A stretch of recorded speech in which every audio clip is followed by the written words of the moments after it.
नमस्कार दोस्तों, सुरेन हिंदी क्लास में आप सभी का स्वागत है। आज हम पढ़ेंगे टी.एस. इलियट का निर्व्यक्तिकता का सिद्धांत। टी.एस. इलियट का निर्व्यक्तिकता का सिद्धांत क्या है, इसके बारे में चर्चा करेंगे। टी.एस. इलियट का जन्म सेंट लुई अमेरिका में हुआ था। इनका जीवन काल 1888 से 1965 ईस्वी है। 1888 से 1965 ईस्वी इनका जीवन काल है। इन्हें सन 1948 ईस्वी में साहित्य का नोबेल पुरस्कार भी मिला हुआ है। इलियट की बहुत चर्चित रचना ट्रेडिशन एंड इंडिविजुअल टैलेंट है, यानी इनकी बहुचर्चित रचना जो है वो ट्रेडिशन एंड इंडिविजुअल टैलेंट है। इलियट ने स्वयं को क्लासिकवादी कहा है, ये ध्यान में रखने की बात है। इन्होंने स्वयं को क्लासिकवादी कहा है और इनकी बहुचर्चित रचना ट्रेडिशन एंड इंडिविजुअल टैलेंट है। देखिए इनकी ख्याति प्राप्त पुस्तक द वेस्टलैंड है। द वेस्टलैंड भी इनकी एक ख्याति प्राप्त पुस्तक है।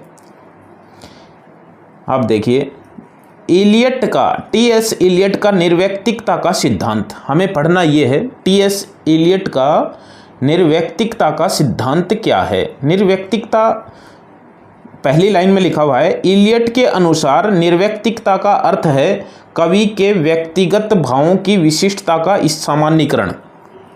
कवि के व्यक्तिगत भावों की विशिष्टता का सामान्यीकरण, ये तो प्रश्न में ज्यों की त्यों लाइन आती है। टी.एस. इलियट के निर्व्यक्तिकता सिद्धांत जो है उसमें निर्व्यक्तिकता का अर्थ क्या है, तो वो अर्थ लिया गया है कि कवि जो होता है उसके व्यक्तिगत भाव जो होते हैं उनकी जो विशिष्टता होती है, व्यक्तिगत भावों की जो विशिष्टता होती है उसका सामान्यीकरण होना ही निर्व्यक्तिकता है। निर्व्यक्तिकता क्या है, अब देखिए सरल शब्दों में भी समझ सकते हैं। निर यानी नहीं, व्यक्तिकता यानी अपनी व्यक्तिकता को त्यागना ही निर्व्यक्तिकता है, यानी व्यक्तिगत स्वार्थ को त्यागना ही निर्व्यक्तिकता है। यानी कवि यदि अपनी व्यक्तिगतता को त्याग देता है तो फिर वो निर्व्यक्तिकता है। देखिए इसमें तो ये लाइन ध्यान में रखने की है, कवि का व्यक्तिगत भावों की विशिष्टता का सामान्यीकरण निर्व्यक्तिकता माना है। इलियट एजरा पाउंड से प्रभावित थे, ये ध्यान में रखना है।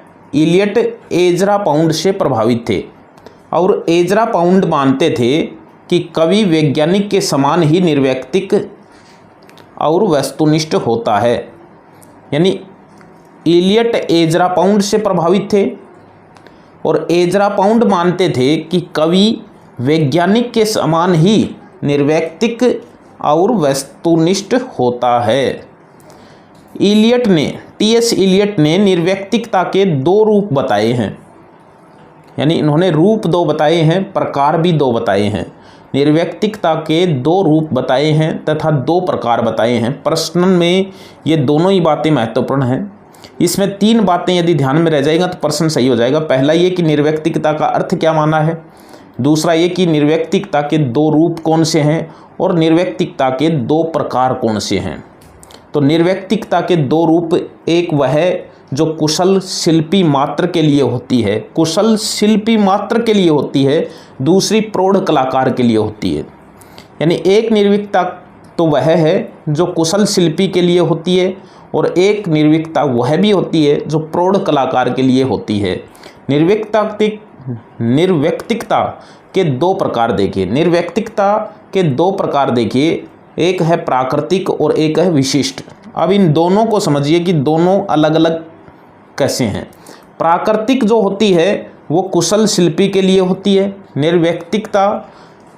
प्राकृतिक निर्व्यक्तिकता कुशल शिल्पी के लिए होती है और विशिष्ट निर्व्यक्तिकता प्रौढ़ कलाकार के द्वारा उपलब्ध की जाती है। ये देखिए, यानी इसके दो रूप हैं और दो प्रकार हैं, प्राकृतिक और विशिष्ट, दो प्रकार की निर्व्यक्तिकता मानी गई है। और निर्व्यक्तिकता क्या होती है, कवि के व्यक्तिगत भावों की विशिष्टता का सामान्यीकरण। कवि के व्यक्तिगत भावों की विशिष्टता का सामान्यीकरण निर्व्यक्तिकता है। निर्व्यक्तिकता के दो रूप हैं, एक वह है जो कुशल शिल्पी के लिए है, दूसरी प्रौढ़ कलाकार के लिए है। निर्व्यक्तिकता के दो प्रकार हैं, प्राकृतिक और विशिष्ट। प्राकृतिक जो है वो कुशल शिल्पी के लिए है और विशिष्ट जो है वो प्रौढ़ कलाकार द्वारा उपलब्ध की जाती है। इलियट ने, टी.एस. इलियट ने, यहाँ से भी प्रश्न जो है वो कई बार पूछ लिया जाता है।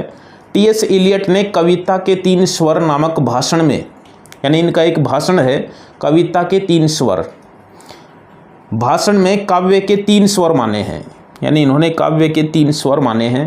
प्रथम स्वर वह है जिसमें कवि स्वयं से बात करता है, द्वितीय स्वर वह श्रोताओं से बात करता है, तीसरे स्वर में वह स्वयं न बोलकर पात्रों के माध्यम से बोलता है। यानी इसमें 3 स्वर हैं, काव्य के 3 स्वर बताए हैं, कविता के 3 स्वर निबंध के अंदर, भाषण के अंदर। यानी प्रथम स्वर वह है जिसमें कवि स्वयं से बात करता है, द्वितीय स्वर वह श्रोताओं से बात करता है, कवि श्रोताओं से बात करता है, और तीसरे स्वर में वह स्वयं न बोलकर पात्रों के माध्यम से बोलता है। अब देखिए इसमें प्रथम स्वर की कविताएं अचेतावस्था से जन्म लेती हैं, दूसरे स्वर की कविताएं सामाजिक उद्देश्य को लेकर लिखी जाती हैं, और तीसरे स्वर में नाट्य रचनाएं आती हैं, तीसरे स्वर में नाट्य रचनाएं आती हैं। तो ये कविता के 3 स्वर जो है वो बताए हैं। तो ये था निर्व्यक्तिकता का सिद्धांत।